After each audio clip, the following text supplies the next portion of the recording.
वह यहाँ के ग्रामीणों के बीच हुए किसी आपसी अनबन के कारण एक गुट ने यहाँ सरना स्थल की दीवार गिरा दी है। रुकिए, आराम से पूरा वीडियो हम दिखाएंगे, सारा प्रकरण समझाएंगे। तो नमस्कार जोहार साथियों, तो चलिए आज का वीडियो शुरू करते हैं। अभी जो आप वीडियो देखे हैं जिसमें जो महिलाएं आपस में लड़ रही है, ये रांची नयाटोली डिबडी बस्ती का है। आपको सारा मामला समझाएंगे, सारा कुछ समझाएंगे। ये जो लड़ाई हो रहा है, यहाँ ईसाई और आदिवासी समुदाय के बीच लड़ाई हो रहा है। कर्म पर्व और कब्र पर्व को लेकर लड़ाई हो रहा है। जैसा कि आपने सुना, बिल्कुल सही सुना। ईसाई समुदाय का कहना है कि ये जो जमीन है, इसमें हम लोग पूर्वजों से कब्र पर्व मनाते आ रहे हैं और यहाँ पे चर्च का जो भी उसमें प्रेयर करते हैं वो लोग वहाँ पे करते आ रहे हैं। और आदिवासी समुदाय का कहना है ये हमारा जमीन है, यहाँ पे हम कर्म पर्व, सोहराई, सारा पर्व आदिवासियों का जो मूल पर्व है, झारखंडियों का मूल पर्व है, वो वहाँ पे मनाते हैं।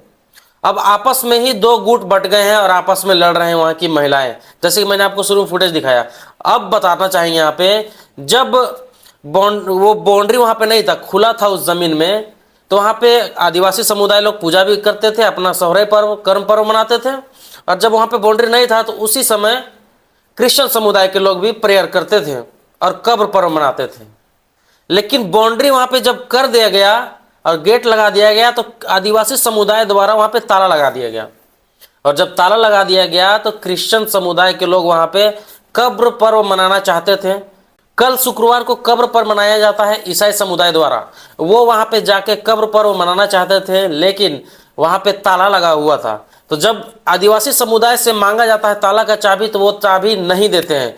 तब क्या होता है मामला, सारे ईसाई समुदाय के लोग, क्रिश्चियन समुदाय के लोग आते हैं और बाउंड्री को तोड़ फोड़ करते हैं। अब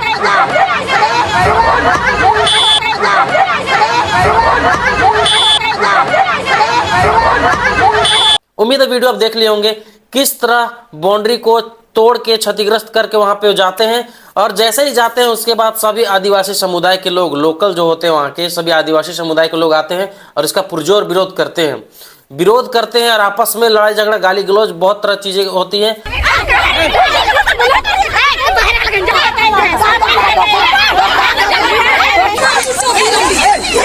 और वहाँ के लोकल पुलिस, थाना प्रभारी पुलिस को बुलाया जाता है और मामला को कंट्रोल किया जाता है। अब यहाँ पे देखना यह होगा कि झारखंड के आदिवासी जितने भी लोग हैं, यहाँ पे मूलवासी, सबसे ज़्यादा शोषित वंचित वही लोग हैं। यहाँ के जो बड़ा बड़ा नेता, मंत्री, विधायक, सांसद अपना चेहरा बना के साइड हट जाते हैं और यहाँ के लोकल लोग, आदिवासी लोग आपस में लड़ मरते हैं। और निशा भगत का भी जैसा कहना है कि यहाँ पे धर्मांतरित जो लोग हैं, ईसाई समुदाय के लोग, वो यहाँ का आदिवासी समुदाय का सबसे ज्यादा शोषण कर रहे हैं। आप उनका वीडियो देखिए। उन्होंने कब्जा किया है धर्मांतरित ईसाई का। जब बात आएगा तो 10 सीट अगर गिरेगा तो सरकार ऐसे ही गिर जाएगी। विकास के नाम पे हमारी जमीनें लूटी जा रही है। जिस जमीन का रखवाला, जो जल जंगल जमीन हमारी है, उसको लगातार लूटा जा रहा है। आज के जितने भी ईसाइयों के दलाल प्रवृत्ति के राजनीतिज्ञकार है, उनका अस्तित्व खत्म करने का काम निशा भगत करेगी और ये चैलेंज है निशा भगत। वीडियो में उन्होंने क्लियरली बताया कि क्रिश्चियन समुदाय के लोग 10 विधायक हैं। आदिवासियों के लिए टोटल 28 विधानसभा सीट रिजर्व है, उसमें से 28 में से 10 ईसाई लोग हैं। तो उनका कहना यह है कि 28 जब यहाँ के आदिवासियों के लिए है तो टोटल 28 जो है आदिवासी विधायक होने चाहिए थे, लेकिन धर्मांतरित ईसाई लोग वहाँ पे विधायकी सीट लेके रखे हुए हैं। तो इसका वो पुरजोर विरोध कर रहे हैं। और आदिवासी समुदाय इस मामले को लेकर क्या बोलते हैं, उनका वीडियो देखिए। यहाँ पर बहुत ज्यादा विवाद हो गया। ये नया टोली है, नया टोली डिबडी बस्ती। तो आज के दिन हम लोग देखे कि यहाँ पर दीवार तोड़ी है। हम लोग का आस्था, धार्मिक का चीज है। किसने तोड़ दिया दीवार यहाँ का? क्रिश्चियन समाज के लोग ने।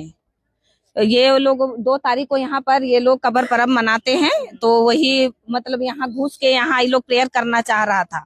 तो हम लोग को चाबी मांग रहा था यहाँ का। तो हम लोग चाबी क्यों दे? ये हम लोग आस्था का है, हम लोग का यहाँ पर अखड़ा है, यहाँ पर हम लोग कर्मा गढ़ते हैं। हम लोग आज सरना आदिवासियों का धर्म स्थल है, तो हम लोग क्यों दे? इसीलिए नहीं दिए। तो इन लोग आज सवेरे में ये लोग मतलब तोड़ दिए। बोल रहे हैं कि हम लोग प्रेयर करेंगे यहाँ। आदिवासी समुदाय बोल रहे हैं कि ये हमारा जमीन है, ये हमारा पुरखों से यहाँ पे हम सारा पर्व मनाते आ रहे हैं, मेला भी लगाते हैं। लेकिन कुछ समय बाद से ईसाई समुदाय का भी कुछ रिप्लाई आया और ईसाई समुदाय ने कहा यहाँ पर हम लोग यहाँ बहुत पुरखा पहले से ही यहाँ पर सार्वजनिक हम लोग सभी कोई समाज वाले गांव वासी हम लोग मिल के करते थे प्रोग्राम। कुछ भी होता तो हम लोग मिल के करते थे। और अभी हो गया कि एक समाज वाले लोग पूरा बाउंड्री कर दिए।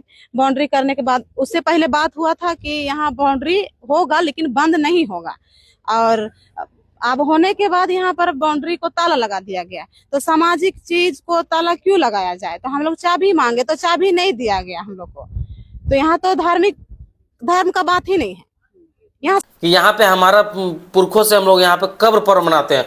अब दोनों आपस में ही उलझ गए कि कौन क्या सच बोल रहा है, कौन गलत बोल रहा है, ये आप बताइए। इस तरह का आए दिन घटना देखने को मिलती रहती है। यहाँ पे सबसे ज्यादा शोषित वंचित आदिवासियों के साथ ही शोषण होता है। कुर्मियों का विरोध करते करते अब आदिवासी लोग ईसाई का भी विरोध करने लग गए हैं। कुर्मियों से लड़ाई करते करते अब आदिवासियों से लड़ने, क्रिश्चियन समुदाय से लड़ने लग गए हैं। इतनी बड़ी बड़ी मंचों से जो लोग भी आज बयान देते हैं कुर्मियों के विरोध में, कुर्मियों के खिलाफ जो एक दूसरे समुदाय को लड़वाना चाहते हैं, आप यहाँ खुद देखिए किस तरह ईसाई समुदाय और आदिवासी समुदाय आपस में ही लड़ रहे हैं। इन मुद्दों के लिए कौन नेता अगुवाई करेंगे और इसका जो है निदान कौन निकालेगा? खैर, इस मामले को संज्ञान में लिया गया और वहाँ के लोकल लोग इकट्ठा हुए, पुलिस इकट्ठा हुई और इस मामले को कंट्रोल किया गया। आए दिन देखने को इसी तरह मिलता है, जैसे कि रामबुंडू में जिस तरह के आदिवासी भाई लोग को ये हालत हुआ एक्सीडेंट के बाद, इसका भी न्याय कुछ हुआ नहीं, मुआवजा किसी को मिला नहीं। झारखंड में आए दिन आदिवासियों के साथ इस तरह का शोषण देखने को मिलता है। जितने लोग भी धर्मांतरित कर रहे हैं, अपना क्रिश्चियन ये आदिवासी समुदाय के लोग हैं, अपना सरना को मानते हैं, प्राकृतिक पूजक हैं, लेकिन आज वो मूर्ति पूजक बनते जा रहे हैं और ईसाई धर्म को अपना रहे हैं, अपनी स्वेच्छा से अपना रहे हैं, लेकिन अपने सांस्कृतिक कल्चर को यहाँ के मूलवासी भूलते जा रहे हैं, जो कि हमारे लिए आने वाले समय के लिए ये बहुत ही दयनीय स्थिति होगी। क्योंकि अपना सांस्कृतिक कल्चर भाषा को भूल जाना, हमारा एक अस्तित्व पूरी तरह खत्म हो जाता है। आदिवासी का अस्तित्व वैसे ही खत्म हो जाएगा, क्योंकि अगर वो ईसाई धर्म को मानने लग जाएंगे तो आज जिस तरह का प्रकरण सामने आ रहा है, ये हमेशा इसी तरह का होता रहेगा। जितने भी अपने आप को आदिवासी नेता बताते हैं, उन लोगों से हम रिक्वेस्ट करना चाहते हैं कि इस मुद्दे में पहल करके आप अपना एक बहुत ही बड़ा अहम रोल निभाइए और इस मुद्दे को क्लियर किया जाए। इसलिए हम बोलना चाह रहे हैं कि आज आपस में ही लोग लड़ेंगे तो झारखंड का उत्थान कैसे होगा। उसमें से सबसे बड़ी बात हम बताना चाहेंगे, आज जो आप लोग बड़े बड़े मंचों से कुर्मियों को ललकारते हैं, इसमें कहीं ना कहीं झारखंड का ही बहुत ही बड़ा क्षति होने वाला है। क्योंकि आपस में ही समुदाय लड़ेंगे तो झारखंड की नीति और नियमों के खिलाफ, सरकार के खिलाफ आवाज कैसे उठाएंगे, एकजुट कैसे रहेंगे, हमारे लिए नीति नियम बनेंगे कैसे। इसीलिए जितने आदिवासी नेता अपने आप को आदिवासी हितैषी बताते हैं, आप इन मुद्दों को पे पहल करिए, कुर्मियों को ललकारना बंद करिए। आप अपने इस मुद्दे को पहले सॉर्ट आउट करिए, घर का मामला को, उसके बाद कुर्मियों को बोलिएगा, तो हमारे और आपके लिए समाज में पॉजिटिव मैसेज जाएगा। क्योंकि यहाँ के जो राज्यपाल महोदय है, गूंगा है, बहिरा है, उनसे नहीं हो पाएगा, उनसे कुछ नहीं हो पाएगा। इस समाज और निशा भगत से हम कहना चाहेंगे, आपने जो राज्यपाल महोदय के बारे में बोला है, गंगवार साहब के बारे में जो बोला है, वो बहुत ही गलत बोला है। क्योंकि वो संवैधानिक पद पे बैठे हैं और आप उसके लिए गूंगा बहरा का शब्द का प्रयोग कर रहे हैं, ये बहुत ही गलत है। इस तरह का आपको नहीं बोलना चाहिए। इससे समाज में भ्रामक चीजें फैलती है, गलत संदेश जाता है। तो कृपया आप इस तरह का शब्द का प्रयोग ना करें, क्योंकि वो संवैधानिक पद पर बैठे हैं। आप पिछले दफा जयराम से रिलेटेड और राज्यपाल से रिलेटेड बहुत ही गलत टिप्पणी किए थे, जो कि एक बहुत ही संवैधानिक पद पर बैठे व्यक्ति के लिए इस तरह का टिप्पणी करना असहनीय है, ये बहुत ही गलत बात है। अब टॉपिक से थोड़ा हटके बताना चाहेंगे, जयराम महतो बिहार पहुंच चुके हैं, जैसा मैंने आपको पिछले दफा वीडियो दिखाया भी।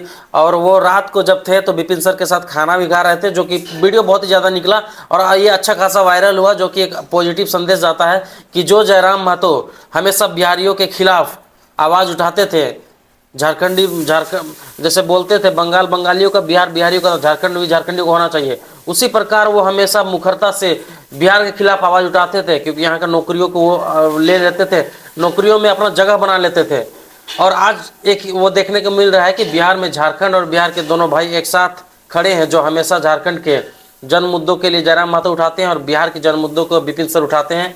आज वो एक साथ पहुँच चुके हैं मंच में, और आज वहाँ पे महनार विधानसभा में जाके गली गली जाके जब विपिन सर के लिए वोट मांगेंगे, ये देखना बहुत ही दिलचस्प होगा कि वहाँ का इलेक्शन का परिणाम जो आएगा वो भी देखना बहुत ज़्यादा दिलचस्प होगा। अगर ये वीडियो अच्छा लगा तो मेरे चैनल से जुड़े रहिए, इसी तरह खबरें हम आपके लिए लाते रहेंगे। तब तक के लिए नमस्कार, जोहार।